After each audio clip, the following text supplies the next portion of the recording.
Insurance isn't one size fits all, and shopping for it shouldn't feel like squeezing into something that just doesn't fit. That's why drivers have enjoyed Progressive's Name Your Price tool for years. With the Name Your Price tool, you tell them what you want to pay, and they show you options that fit your budget.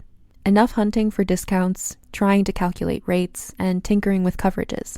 Maybe you're picking out your very first policy, or maybe you're just looking for something that works better for you and your family. Either way, they make it simple to see your options. No guesswork, no surprises. Ready to see how easy and fun shopping for car insurance can be? Visit Progressive.com and give the Name Your Price tool a try. Take the stress out of shopping and find coverage that fits your life, on your terms. Progressive Casualty Insurance Company and Affiliates. Price and coverage match limited by state law.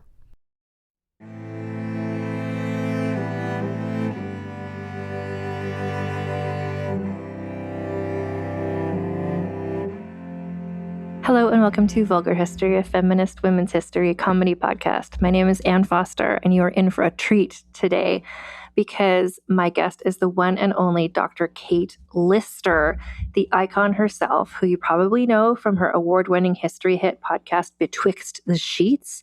She is a historian, columnist, television presenter, and has published widely in the field of sex history.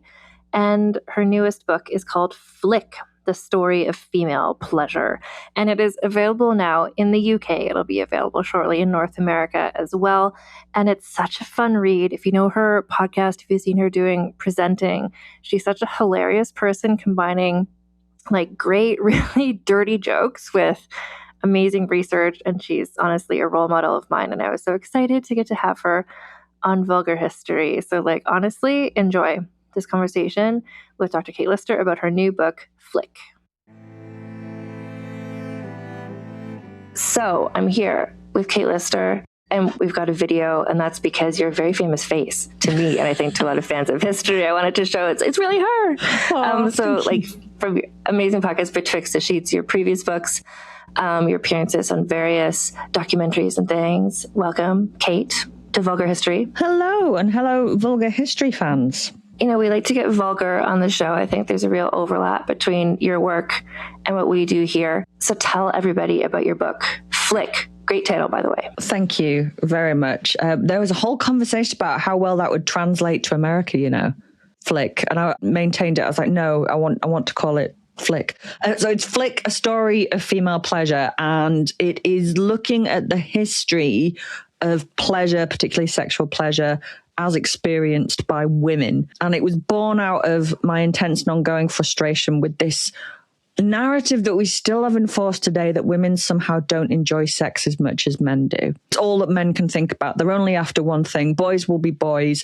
And somehow women's sex drive is weaker or more fragile or less than, or that women go off sex in long-term relationships. I'm talking particularly heterosexual women here, that they go off sex in long-term relationships. Why is that the dominant narrative instead of why are men so rubbish at sex? I know, hashtag not all men. And there are some men out there who really bring their A game and do their best. But I think that there's so much work going on at the moment to uncover the invisible labor of women at home and in the workplace.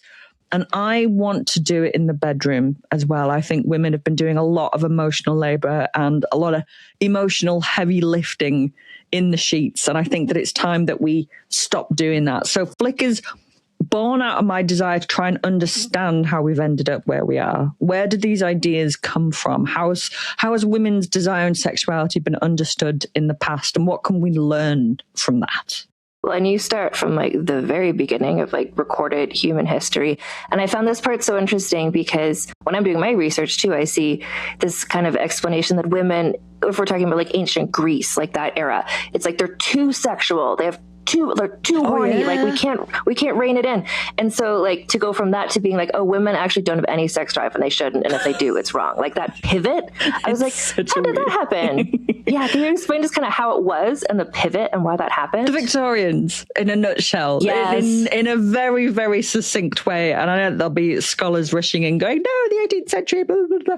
But it was really the Victorians that did a number on our understanding of sex and sexuality, because we're still so close to them. It's very easy to think of them as like a million years ago, the Victorians, but they weren't. They've been incredibly formative in our modern world, and certainly with our attitudes. And one of the defining features about them is their relationship, their complex relationship with sex. Now, every era, every culture, every past has a complex relationship to sex. One of the things I'm asked a lot is, what period in history did we really nail it? And we didn't. We've never had one. We're the closest we are now to having a sexually liberated society. But the Victorians really got themselves up in knots about it. And they sort of had this state of cognitive dissonance where they're like, look, front facing forward, we are very prim and proper, and we will get offended at the word trousers and any whiff of a scandal, and we will be absolutely appalled. But scratch the surface of it just a tiny, tiny little bit, and they're absolute dirtbags. They're as bad as everyone else. And in many ways, they are obsessed with sex in a way that you don't see in other time periods. Like in the way that they're obsessed with not being obsessed with sex. In this weird, very Victorian kind of like, I'm not thinking about sex. Are you thinking about sex? Who's thinking about sex? I'm definitely not thinking about sex. I can't believe you're thinking about sex. And you're kind of going, are you guys all right? Because it sounds like you're thinking about it a lot. So the Victorians get this real state of cognitive dissonance about sex and sex pleasure. And I think it's because they pathologize and medicalize sex in a way that perhaps hadn't happened before. So you start to get this idea of what is medically normal and what is medically abnormal. And their idea of sex, and particularly women's sexuality, was that it was quite weak and passive and delicate. And you don't see that throughout most of history. As you said, the idea was quite the reverse, was that women were sexually voracious. Mm-hmm. And that doesn't mean that women got to have a great time. It doesn't mean that they were like, well, on you go, girls, you do you. It meant that they had to be constrained at all costs, because it's tied in with another idea that we still have today, the idea that women can't control their emotions. They can't control their emotions and they can't control their bodies. And you see that going right back to some of the earliest writings, particularly the Greeks. And certainly it was that way throughout the medieval period and moving forward into the early modern period, primarily in European and American cultures, North American cultures. But this idea that women were the more sexually aggressive ones, that was enforced for a very, very long time. Starts to shift 18th century when you start to get the medicalization of sex and the pathology of sex. And now we start to get excessive sexual desire being discussed as a terrible, terrible thing. And the idea that women, particularly white, upper class, middle class, delicate women, should be sexless somehow. Should be sexless somehow, but also available and up for it whenever their husband wants. Unless their husband wants to have sex. Exactly. You've got it. Like, none of this makes any sense until you understand that it's all about control. It's all about controlling women and men to the lesser extent, but to control sex, to control access to sex, to reproduction. I mean, Michel Foucault did a lot of stuff and said a lot of mad crap. But one of the things that he did get right is just how powerful sex is as a social mechanism of control. So that is what we're seeing here, is that, sex and the desexing of women is a very powerful social control. Can we talk a bit about the time when it was thought that women were just like so out of control, so sexual, so wild? Like if we're talking about like ancient Rome, for instance, like the stories about Messalina, that sort of thing. Messalina, oh bless her. Yes, Messalina married to the emperor. Oh bollocks! What was his name? It's just fallen out of my head. Claudia. Thank you, Claudius. That just absolutely popped out of my head. That's the one I know because I recently watched I, Claudius. Okay. Yes, so Messalina married to the Emperor Claudius, and picking fact from fiction is quite difficult with this, as it is with a lot of Roman sources. But the ones that are there will tell you that she was an absolute sex-crazed nymphomaniac, lunatic banshee who would do things like sneak out of the palace at night to go to a local brothel to have a shagging competition with the local sex workers, and won, and then still went back to the palace looking for more sex. Even after that, she hadn't had enough. And it's all kind of stuff and nonsense. It seems that maybe it is true that she sneakily married somebody else when she was actually married to Claudius when he was away, and she probably did get bumped off pretty early doors. But she becomes this this warning, this sort of icon of female transgression about what happens if you let women give in to their sexual desires. What happens if you can't control your woman? And what they are is, they're warnings about women and about the inconstancy and the danger of women. But it's also an attack on Claudius, because it's basically saying you can't control your wife. Like, you can't control her and you can't satisfy her. And if you can't do that, what kind of man are you? And if you're not a man, why do we want you running the empire? That's sort of very simplistic Roman logic, is they were a hyper-masculine culture. And really, the attacks on Messalina are attacks on Claudius as being a useless man, a useless husband, and therefore a useless emperor as well. Well, and you mentioned a few times in your book the Roman tendency to just have just penis statues and imagery everywhere. So many dicks, wall to wall penises in ancient Rome. Like, if anyone listening, if you've been to Pompeii, you might be slightly taken aback by just how many dicks there are everywhere. They're on the floor, they're on the walls, they're in bakeries, they're in homes, they're in architecture, they're in sculptures, they're in garden features, that they are everywhere. And there's a whole load of debate around why all the penises, guys? What is all that about? And they range from, I mean, sometimes you might hear tour guides in Pompeii telling you that they point the way to the local brothel, and they don't. They don't. That has been tested. And if you tried to follow all the penises in Pompeii, you would just get stuck in an infinite cock loop and you would never, ever be rescued. But I am inclined to agree with Mary Beard, because first of all, why wouldn't I? But her theory is that it's about showing the masculinity of Rome. It's about showing, like, this is a hyper-masculine bros culture, and the penis is a symbol of that. You also get examples of lucky penises in Rome, which I always think is really funny. You do get that in other cultures as well at the time. Lucky penises were a big thing in Egypt as well, which I think is hilarious, because I think a lot of people agree that penises aren't very lucky most of the time. But yeah, so you get this association with fertility and masculinity and everything that Rome thought was great. And I'm always struck by that you never get corresponding images of vulvas. Ever. Mm-hmm. It's wall-to-wall willies, and you just don't get many vulvas in ancient Roman art, in ancient Roman graffitis. I mean, there are a few exceptions here and there, but they are dwarfed by the sheer scale of penises on offer.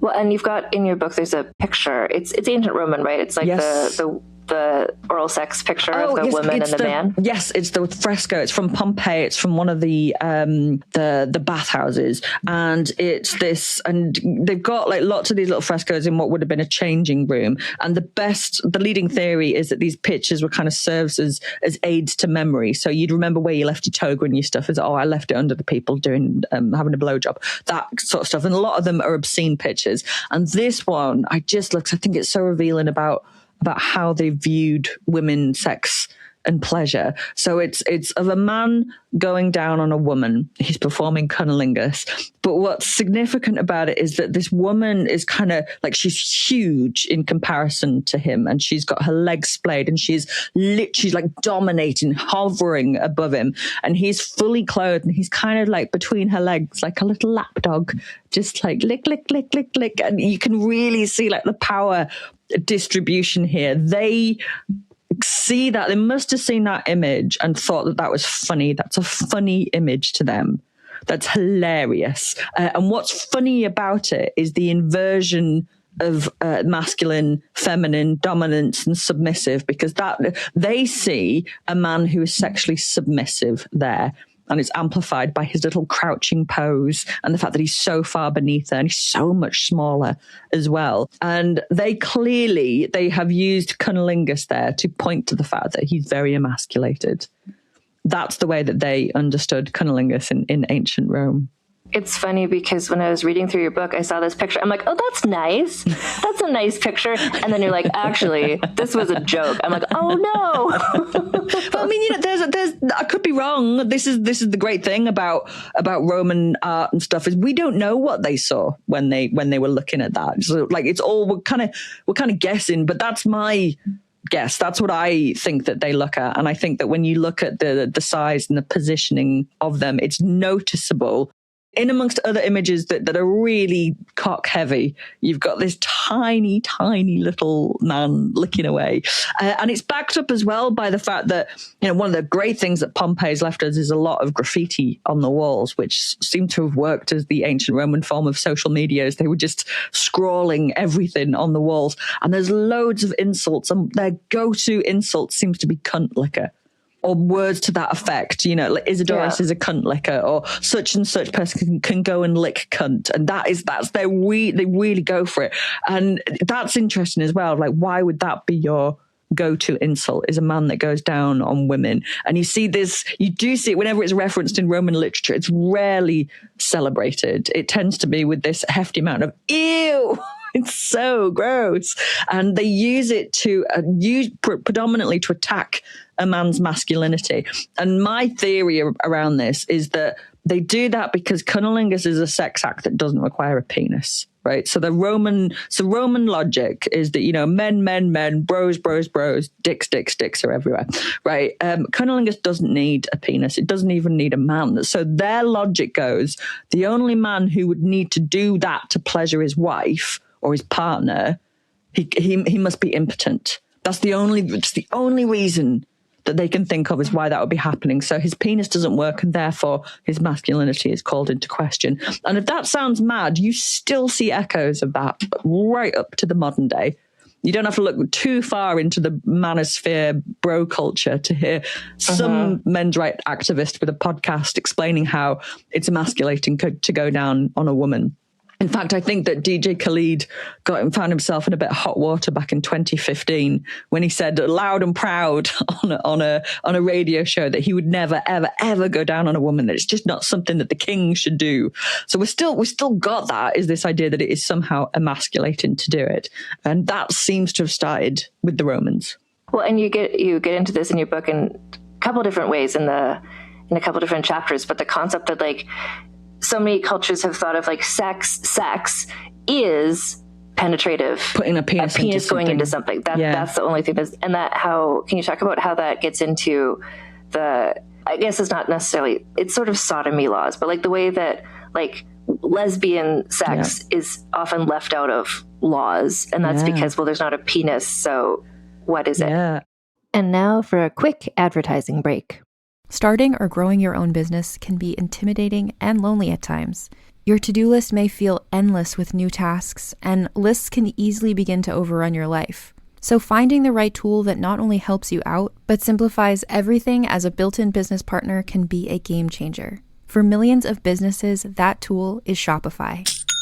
Shopify is the commerce platform behind millions of businesses around the world and 10% of all e-commerce in the US. From household names like Gymshark, Rare Beauty, and Heinz, to brands just getting started. Shopify has hundreds of ready-to-use templates that can help you build a beautiful online store that matches your brand's style. And you can tackle all the important tasks in one place, from inventory to payments to analytics and more. No need to save multiple websites or try to figure out what platform is hosting the tool that you need. And if people haven't heard about your brand, you can get the word out like you have a marketing team behind you, with easy-to-run email and social media campaigns to reach customers wherever they're scrolling or strolling.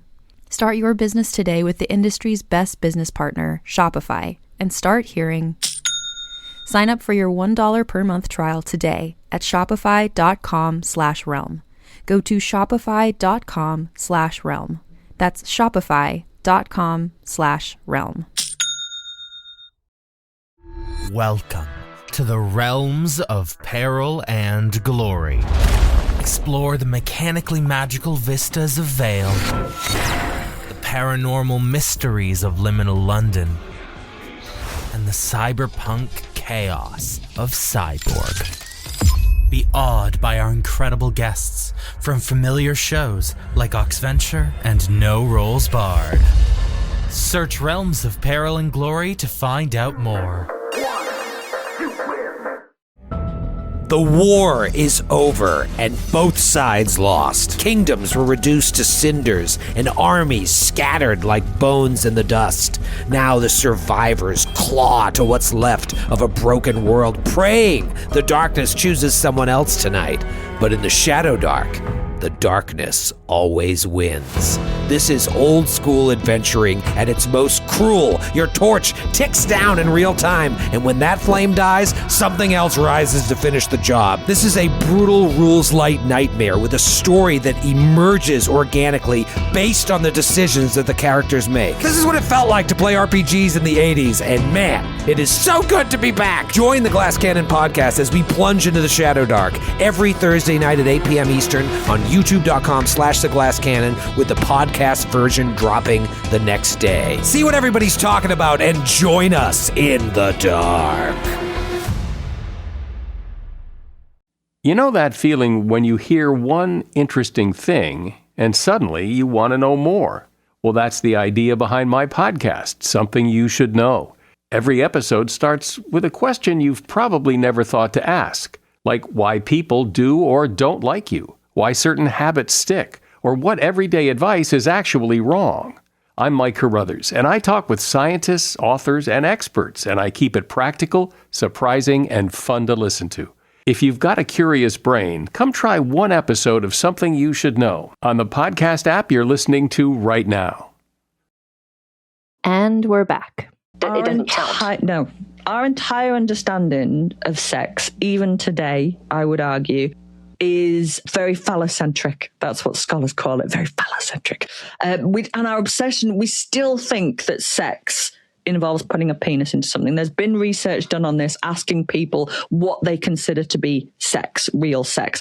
And a really high number of people didn't think that oral sex counted, or finger sex, or a hand job counted. They think that it's putting a penis into something. And you can see that in things like when you're talking about virginity and losing your virginity. Even today, we're still very phallocentric when we talk about that, because bogus virginity tests still exist all around the world. Always for a woman, person with a vulva, never for a man.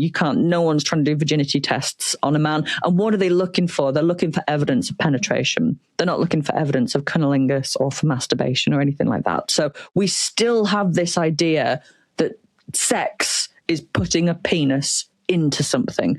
And that is in the year of our Lord, 2026. We're still doing it. And it's underpinned a vast amount of our culture. And tied into that is notions of dominance and submission.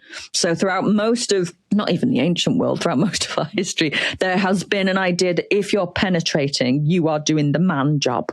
You are being the manly man. And if you're penetrated, you are being the woman, and you are assuming the submissive role. And it's all bollocks. It's just made up gibberish nonsense, but it's powerful gibberish nonsense, unfortunately. So how that plays into something like the sodomy laws when they come in, in our history, it's much easier to understand, still today actually, how gay men have sex with one another, how two men might have sex with one another, because you can understand there's a penis involved and there's penetration that might take place. And there'll be loads of gay men rushing in and going, no, that's not how we all have sex. Blah, blah, blah. But this is very simple. This is very simple, crude understanding of sexuality that's underpinned our culture throughout history and even today. Things get very complicated when it comes to lesbian sex. And you speak to any woman who has sex with other women today, or anyone who identifies as a lesbian, they will have had some variant on somebody somewhere saying, what do lesbians do in bed? This kind of, again, this confusion of but there's not a penis, so what are they doing? Yeah. What are they doing? Is just as if they're sat around looking at the lack of a penis going, I just don't know what to do with this. That has underpinned a lot of our history as well. You can see it in some of the earliest writings about women who have sex with women. You can see it in the language that's used to describe them, which is often tribadism, which comes from the, I think that's the Greek for rub, fricatrice, friction, again, to rub. You can see, and most of the ancient words and historical words are variations on this. It means to rub, because that's alluding to this idea that women just rubbed vulvas on one another and sort of imitated heterosexual sex. That's that, because they can't conceive of it, that they don't have a penis. And you can even see in the rare cases, but it did happen, where women are punished as quote unquote female sodomites. There was a case, quite a famous case in Germany in the 18th century. A woman called Katharina Linkt was put to death. There's a whole debate during her trial about, is this actually sodomy because she doesn't have a penis? And she's accused of using what we'd now call a strap-on on a partner. And these theological debates about whether that counts because there wouldn't have been semen. And they're really tying themselves up in knots. But there's not a penis. I just don't understand what was... And it's awful because that plays into what lesbians and queer activists call the lesbian erasure, or just the invisibilizing of lesbian experience and lesbian history. But it also kind of meant that they could fly under the radar a lot of the time. That when it comes to laws that were put in place, that laws that really persecuted men who have sex with men, often women didn't even make it onto the books. Because it's just this idea of, well, they're not having proper sex, so it doesn't count. And part of that has to do with, you talk about this in the book, inheritance law and things like that. Yes. Like they wanted to make sure that if a woman, it counts as sex if a woman could maybe get pregnant. Yeah, and then I think call into that's question the paternity. Right? Yeah, so there's a whole debate amongst evolutionary biologists and scientists and feminists and a whole load of other people about why is women's sexuality so much more heavily policed than men's? Why? Why do we do that even today? Why do we shame women in ways that we don't shame men? That boys, it's like run forth and sow your wild oats, and girls, it's like, oh, careful, don't have sex with anybody, phone me when you get home so I know that you're safe. And certainly all throughout our history, it's been policed vastly different. And we really don't need to look that far to find examples of this happening. So why?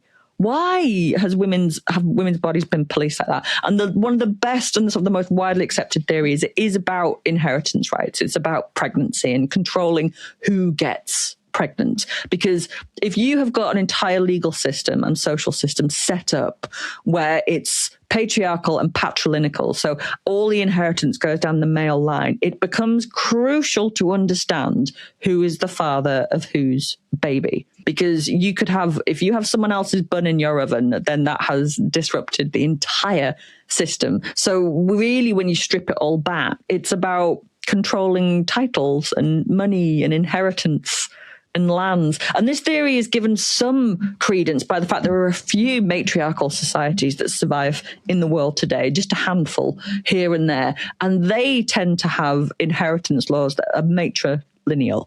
They're not cultures where women are in charge and bossing everybody around. They're cultures where gender doesn't really come with a power differential, and their inheritance rights pass down the woman's line. And so it doesn't matter who the father of the baby is.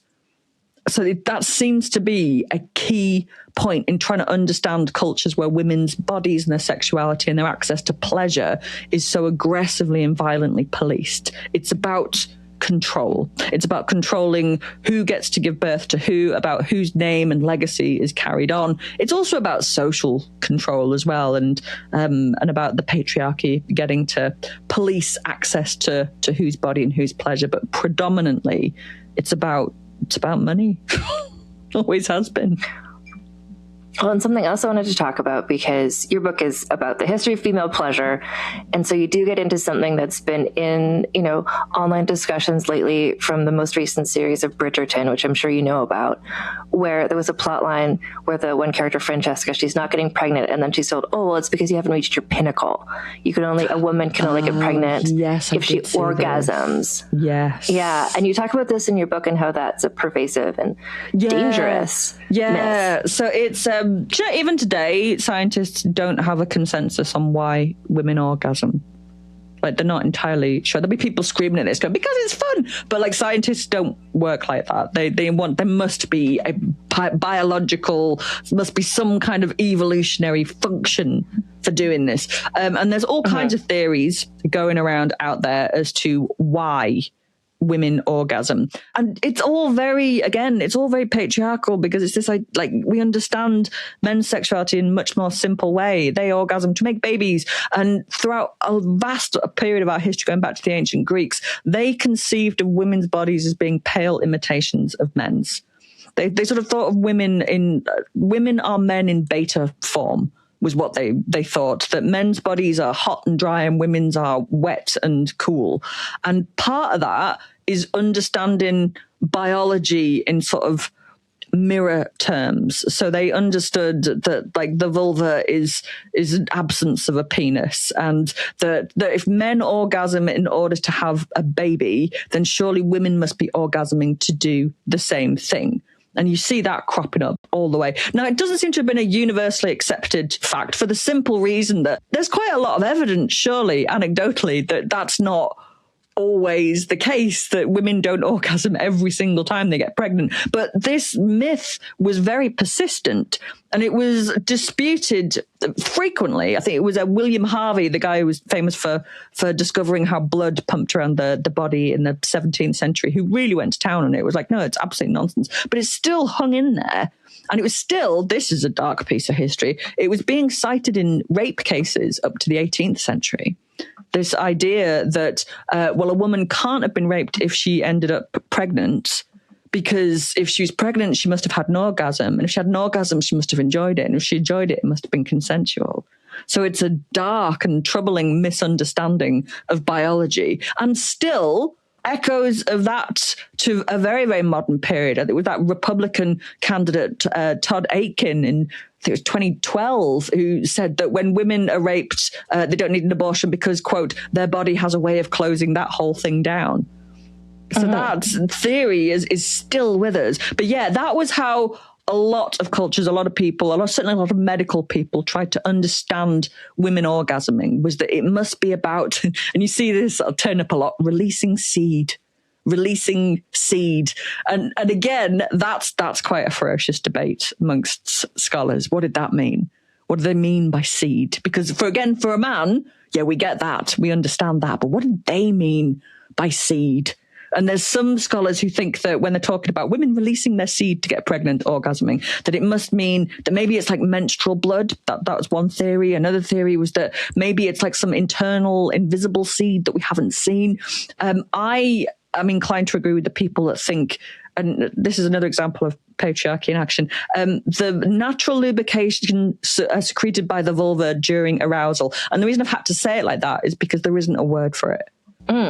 Like we might say getting wet, right? But there's not a word for it. There's not a word. Huh. There's not a noun for it. Yeah. There is in France. If you're French, it's called cyprine, which is it comes from Cyprus, the birthplace of Aphrodite. But in the English language, there is no word. There is no female equivalent of semen. So, but I think that is what they're talking about. They're talking about basically women getting wet. And it's this idea again that women are imitations of men, that if a man's body is doing something, it's doing something perfectly, and women's bodies are trying to do it, but getting it a bit wrong. So they release their seed and we release our seed. And then the two seeds come together and mingle and make a baby. That was their theory. And it's called the two-seed theory in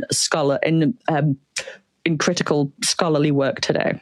I think that's such an interesting thing because you get to this, I think it's sort of towards the end of the book, just like female pleasure, like why are bodies designed this way? Like if there's not a biological reason for it, if it's not necessary for procreative purposes, like why does this even happen? I feel why do we do it? It's such a good question, Anne. There is loads of theories around this.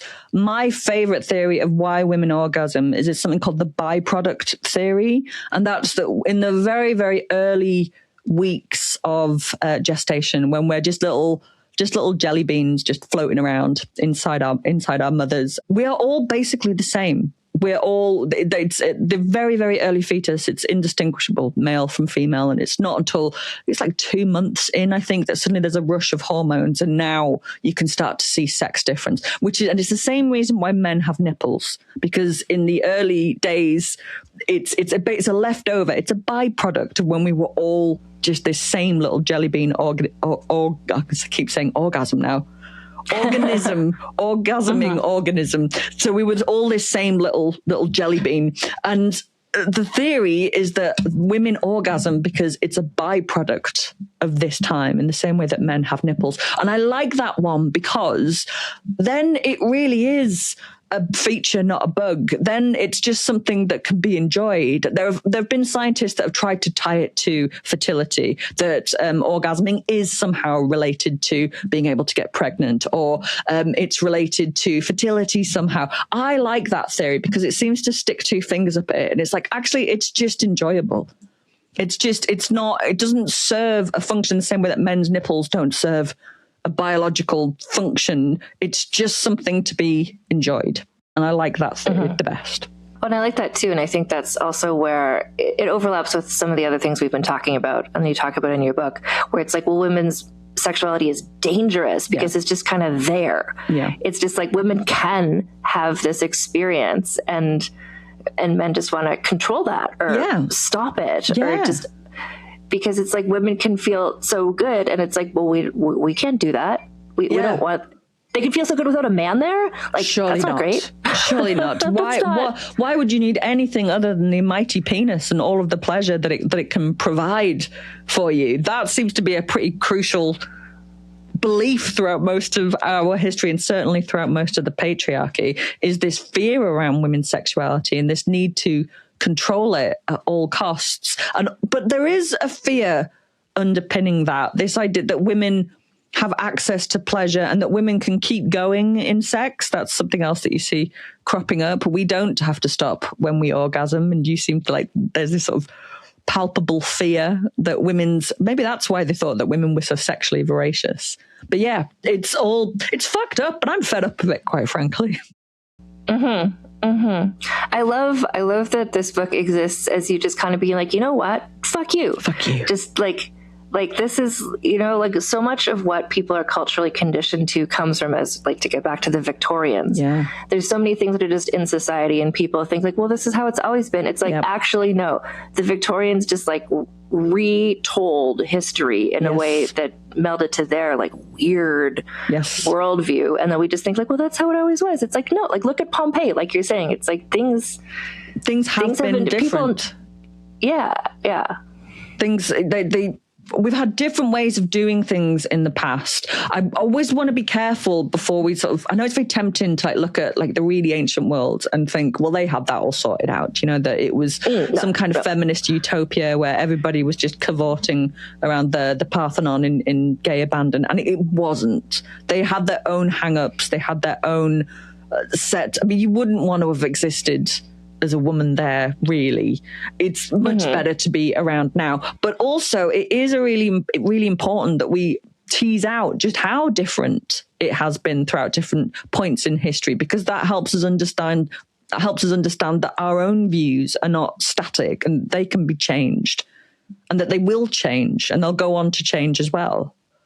My cat is here. She's just like, hell yeah. The cat's involved. She has strong feelings about that. She's just like, yeah, feminism. I think this is also like, it's like your book, it's on a specific topic, but it just kind of gets into this thing that I've come across over and over again, and I'm sure you have too, this understanding that like people in the past were just like idiots. Yeah, people in the past are idiots, or people in the past didn't know anything. Yeah, they didn't have sex. They didn't know about cunnilingus. They didn't know about oral sex. They didn't know about the clitoris. Yeah, but it's only us who figured that out. Yeah, you see that's interesting, because that every generation that has ever emerged in history since we first crawled out of the sludge, I'm sure, has decided they're the ones that fixed it. That their attitude to sex is the right one, is the correct one, and that they're doing things in a way that's new and radical and exciting. But part of that, it means that we often de-sex the past. It often means that we other ourselves from the people who came, especially the people that came immediately before us. You see that all throughout history in various counterculture movements, is that they're going to define themselves against whoever came before, so that they're doing things in new and exciting ways. But it is really important that we don't allow ourselves to be persuaded by that, is that people in the past weren't idiots. And I say that as someone who has a lot of fun looking at some pretty idiotic stuff that happened in the past. Yeah. You can have a lot of fun with it, but it's always important to understand that they're not stupid. They're working with different information. Their cutting edge understanding of bodies and sex and pleasure and science it just starts from a wrong place. They're not idiots. They just didn't have the same information. And I think understanding that people in the past weren't sexless, it's sort of a weird, again, a state of cognitive dissonance that you can get into with a lot of, I'm talking about like very, very generally here. If you just, this podcast will have history fans listening to it who know about history, but just in general public, of asking them like, what was sex like in the past? They'll probably stare at you a little bit blankly. There's this strange pervasive idea that we didn't have sex in the past, which is clearly not right, because we're all the living, walking proof that people were definitely having some kind of sex in the past. But kinky sex like fun having sex, sexual freedom, we often don't think of the past as a time where people enjoyed sex in the same way that we do. And that isn't right either. There is plenty of evidence of sex being had for fun, kinky sex, naughty sex, transgressive sex. I mean, I want to be careful that I don't try and oversell this, because it was also a time of terrible repression, which I touch on in the book as well, of like the scales of sexual ignorance were really quite something, the shaming that went on. But it is important that we don't try and make ourselves feel smug about our own attitudes to sex by attempting to say that people of the past were idiots and we're the ones that have got it all figured out. No, exactly. And I think, your book does such a good job of just like it's chronological, really. Like you start off in the earliest of history and kind of working through the medieval period, the goddamn Victorians, 20th century up until today. So you're kind of just like spelling out a case where it's like, here's what's been happening in all these different places. And I also appreciate the global perspective you put into it. Like you're not just talking about Western quote unquote society. You've got some examples of like African and Asian cultures. Yeah, they are they're interesting counterpoints, I find. I mean, I will hold my hands up and say that it is largely a Western history because that's the history that I study. And you always get into a bind with these things because you're like, I don't want it to just be a Western history. At least I don't want to pretend that only Western people have this history. But at the same time, it's like if you want to be a scholar of like Japanese Edo period or pre-colonial Africa, you better have your shit together. You can't just wander in there and just attempt to have a go at it. It's like you need to be well versed in the language and the culture, and you need to, do you know what I mean? So it's, there are historians who are historians of those particular subjects for a reason, and it's because they've devoted a lifetime to studying it. So yeah, I'm very aware sometimes it might feel like I'm doing a bit of a smash and grab of like, running into Asia or Africa and getting bits and pieces. And I feel like, because it's not my area of expertise, but I did want to give voice to that in the book as different counterpoints, and to look at how things like orgasm and masturbation have been understood in different cultures at different periods, to try and paint it with very broad strokes about how certain narratives and ideas get recycled, where they come from, how widespread they are, and how different cultures do things very, very differently. Well, I thought it was interesting, just we talked before about how so many of the words for like lesbian sex acts have to do with like rubbing. And then in your book, like you mentioned, you're like, and like you have various different cultures and languages where you're like, and this means rubbing, and this means rubbing, and this means grinding. I'm like, rubbing. Okay, so this is not just, this is all over. People, that's the word everyone invented. That's global, from medieval Islamic cultures through to China, through to Japan and India. It's all rubbing, grinding sometimes gets a look in as well. I think that I won't attempt to pronounce it, but I think there's an old Japanese word that basically translates to grinding tofu. And that was the word that that they used.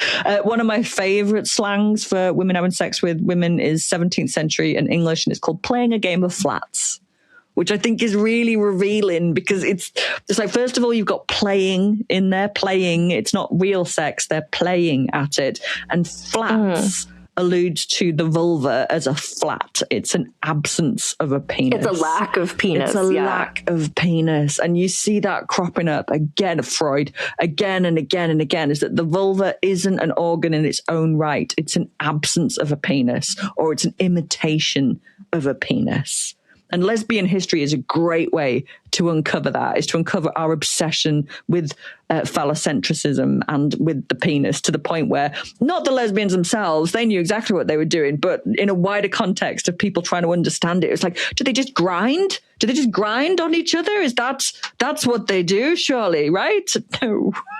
Well, and I mean, on that topic, you do get into this in your book a bit, but the sex diaries of Anne Lister explains very much what at least she was up to. Yes, she does. In the Regency era. And I love the existence of these diaries. We've talked about it on the podcast before, but just that they were found, that they're so detailed. Yeah. And it really shows what you're saying. Like, people were having sex, people were for pleasure. Anne Lister gives us a word for the natural lubrication produced by the vulva during arousal. And the word she uses is dinky. And it's not found anywhere else. In fact, I know for a fact a couple of years ago at the International Analyst Conference, they had a cocktail that they called a dinky. And then everyone was like laughing away. I see you, you kinky minkies. But yeah, so she uses the word dinky when she's describing that. And the word she uses for, what would we even call it now? Fingering, foreplay. She calls it grubbling. I grubbled. Again, a word that's not found anywhere else. And she refers to the vulva as a queer. Again, that's an epithet that we don't see anywhere else because she's making up her own lexicon. She's making up her own language to try and understand this. And thank God she did. I don't know if I'd like to have known her. You know, she doesn't seem like she was a particularly nice person. No. You really want her to be, don't you? You really go at the diaries going, yeah, a lesbian trail. But oh God, she's horrible. Mm-hmm. No, her vibes are very kind of like Tory. Yeah, she'd have been a Tory. Yeah. She might have voted Republican. That's all I'm saying for the American audience. But she did. Thank God she did. Provided pleasure to her partners. Yes, she did. And she recorded it very diligently. Recorded it, and she is engaging in finger sex, and she is engaging. There's some rubbing going on, so we won't dismiss that out of hand completely. There's lots of groping, there's lots of kissing. She masturbates a lot and marks her diaries with X's when she does that. So that is not a woman sat there going, "Oh, I don't have a penis. What on earth will I do with my day?" So I mean, thank God she wrote it down. Yeah, and it's just such a good example of, and we know that these, she put them in code, like she hid the diaries away. Like we know that she wasn't making this up. Like we know that we know that this is what happened because of how she tried to hide the diaries later on. So it's such a good specific record of like lesbian sex happening. So precious. It's been called the Dead Sea Scrolls of lesbian history. And it really is. In fact, all sex history is like diaries. Oh my God, like to find a diary, to have diaries that actually talk about sex from the past it's so precious and it's so rare because really the sources that you're working with almost all the time are skewed and biased. Like you might have medical records and they're bringing their own biases into it. You might have legal records, again, they're biased. Like, are you really going to find out about somebody's sex life if they're on trial for adultery and that's the sources that you're working with? Like it gives you an insight, it gives you something, but they're never neutral. Whereas a diary that whoever wrote it didn't think anyone was actually going to read, that is just, oh my God, they're so precious. Like Samuel Pepys's diary as well, another person that I don't like very much, but he wrote these things down. So precious. Samuel Johnson was another absolute awful person, but thank God he was writing about this stuff. It's so rare when you get that. And I often say to people, please keep a sex diary. Please keep a sex diary and have it buried in your yard. But and this is something that I was trying to work out in the book as well. I'm not sure how much time has to pass for it to be historically significant. I got into this thing with historical sex toys, which a few examples do survive. Basically historical dildos, and they're hilarious, as we were saying. These things are very funny, but also so important that these items actually survive to show us that people were having not just penetrative sex for making babies in the past. But then I was thinking, how much time has to pass before a dildo becomes historically significant? Yeah. Right? Like if you took your sex toy collection to the British Museum tomorrow, they'd probably phone the police. But like give it I think it's 100 years. I think 100 years and it's starting to become historically significant. Yeah. Well, actually, there's just, speaking of that, and, just to sort of wrap things up, like in your book, you're explaining lots of new things to me, but also you're kind of myth busting some myths that I've certainly encountered. And one of them does have to do with sex toys, and it does have to do with the Victorians and vibrators. Can you just myth bust this yet again? Yes. So there is a persistent myth that will not die. The Victorians invented the vibrator to masturbate, so doctors could masturbate female patients to orgasm to cure them of hysteria. And this isn't right for multiple reasons. The Victorians were doing really, really weird stuff. If they were doing this as well, I'd happily tell you about it, but they weren't doing it. So what emerges in the late 18th century across Europe and certainly in North America is this idea that masturbation is bad for your health. If you were ever told in the schoolyard that masturbation would make you go blind or it might damage your genitals, get hair on your hands. Get hair on your hands. Thank a Victorian for that. So this idea that masturbation is somehow terminal arises in the 19th century. It really takes hold and becomes mainstream medical thought.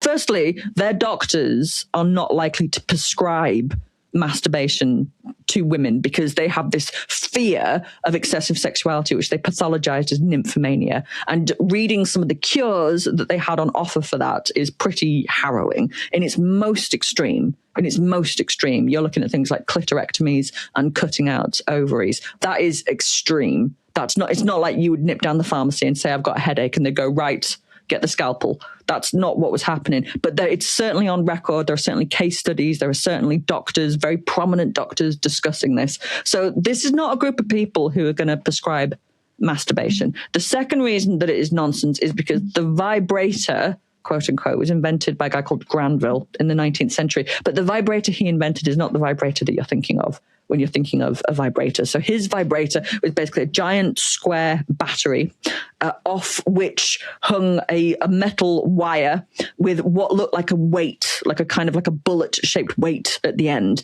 And it would swing and knock against the body. And he called it percussing.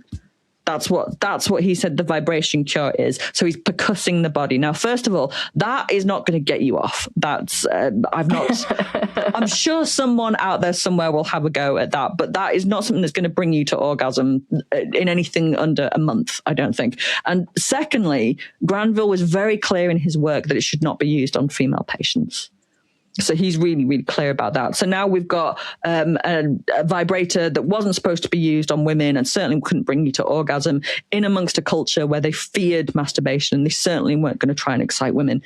This theory really comes to us from a book called The Technology of Orgasm by Rachel Maines. And I think, was it 1992? I think she published it. And it's a theory. She had a pop at it. She shot her shot, and it's not right. And it has been quite spectacularly dismantled and debunked.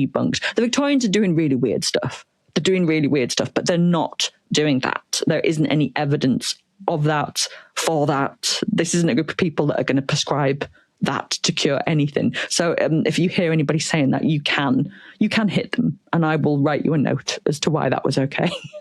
I think you say in your book, it's like, please throw this book at them. Please throw the book at them. Yeah, it's just there's so many scholars who've given this a proper shoeing. I mean, but that's the thing about history, isn't it? Is that we all live in fear that there may be somewhere, it may be in a box somewhere that hasn't been unearthed. We're just waiting for it, and it'll get found, and there'll be a diary of somebody going, it's so good that my doctor masturbated me to orgasm today with this new thing called a vibrator. And then we'll all have to go, oh, fuck. But for the time being, we don't have that evidence. In fact, all of the evidence says that this is not true. It was Rachel Maines had misread her sources. That's what's happened. Mm-hmm. I saw there was that movie about it with Maggie Gyllenhaal. It's a great story. But it ties in with what we were saying earlier about how we de-sex the past and make people in the past seem stupid. Because what's dangerous about this particular myth is that it frames women in the past as idiots, as sexually passive who didn't understand what was being done to them by doctors and were just lying there going, well, this is just a jolly old time, or as somehow sexually deviant that they're trying to get their doctors to masturbate them. And neither of these things are true, and do a vast disservice to women of the past and subsequently to women today. Because if we can believe that about women of the past, then what are we believing about women today? Do you know what I mean? So that's why this stuff really matters, is it's not true. If you want to talk about weird shit the Victorians were doing, I'm here. I'll talk about it all day long. I've got loads that we can talk about, but they weren't doing that. Yeah. No, well, thank you for yet again debunking this myth in another book that you've already debunked in your previous book. We'll do a third. We'll just go, I'm sick of this shit by Kate Lister. Yeah, your next book is just about that. Okay, thank you so much for an amazing conversation. Can you let everybody know your book? It's this podcast is coming out the week that it's published. So if people want to keep up with you, I know you've got events and things. How can they find out where you are? Can find out where I am. So the book is called Flick, The Story of Female Pleasure. You can listen to me on my podcast, Betwixt The Sheets, The History of Sex, Scandal and Society. Where am I? What am I doing? So the book is coming out on the 28th of May.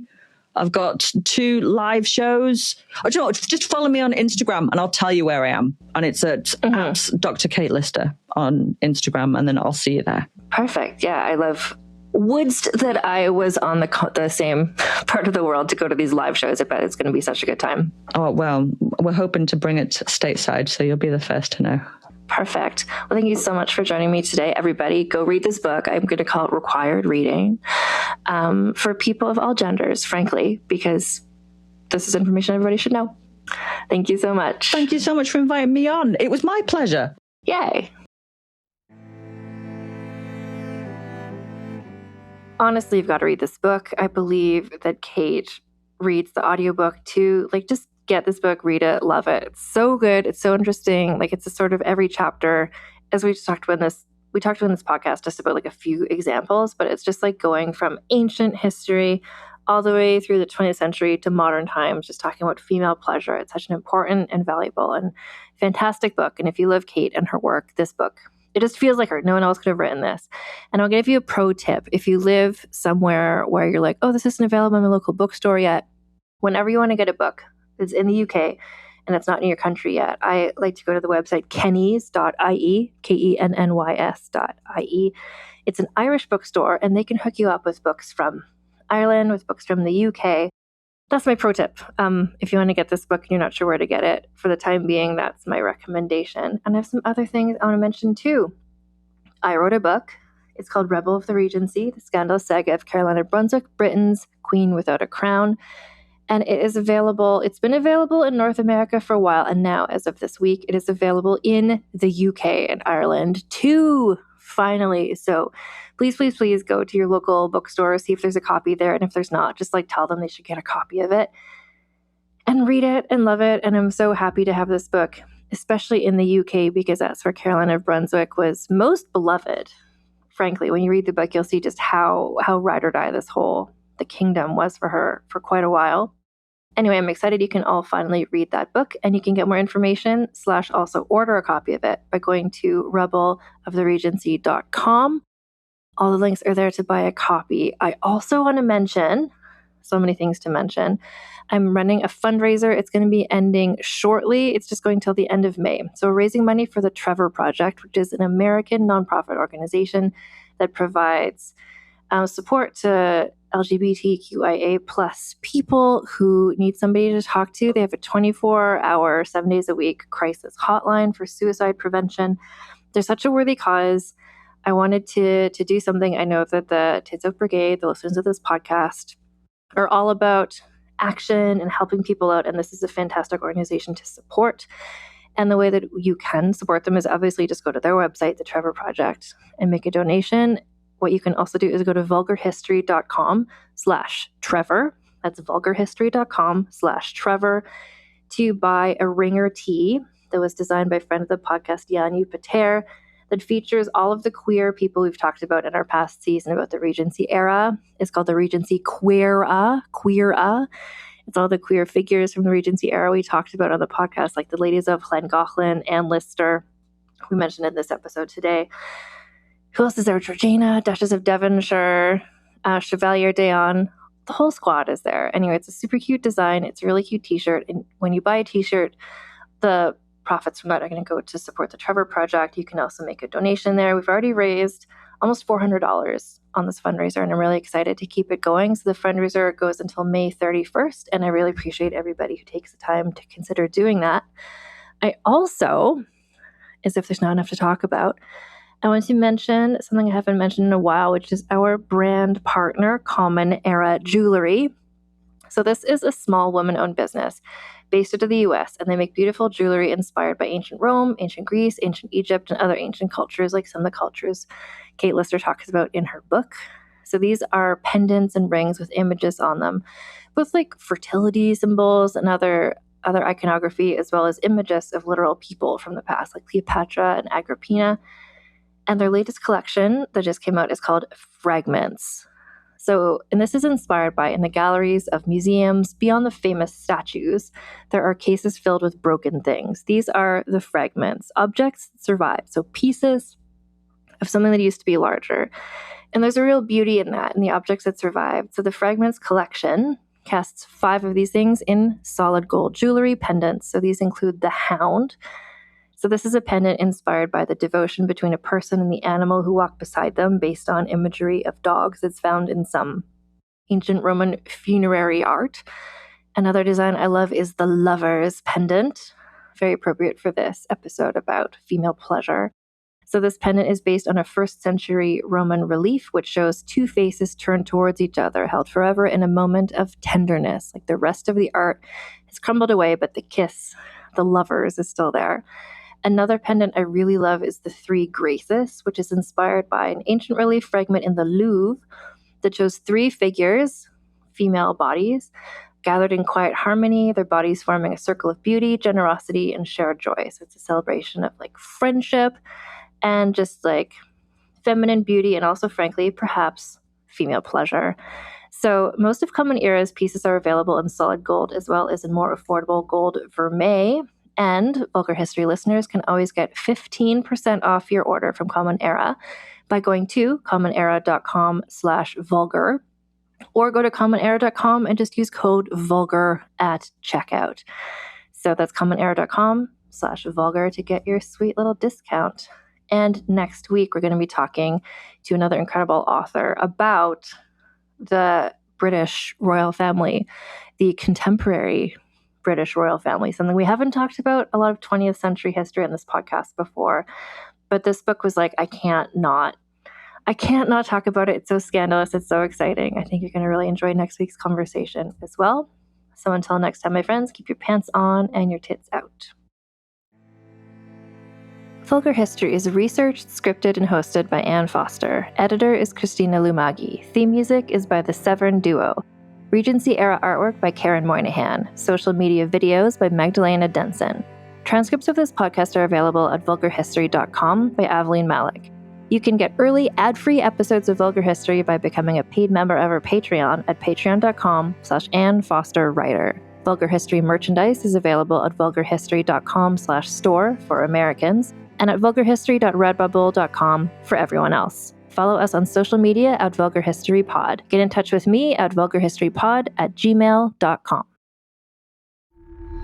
Legendary stories, awe-inspiring sound, and endless adventure. Welcome to the realms of peril and glory. Explore the mechanically magical vistas of Vale,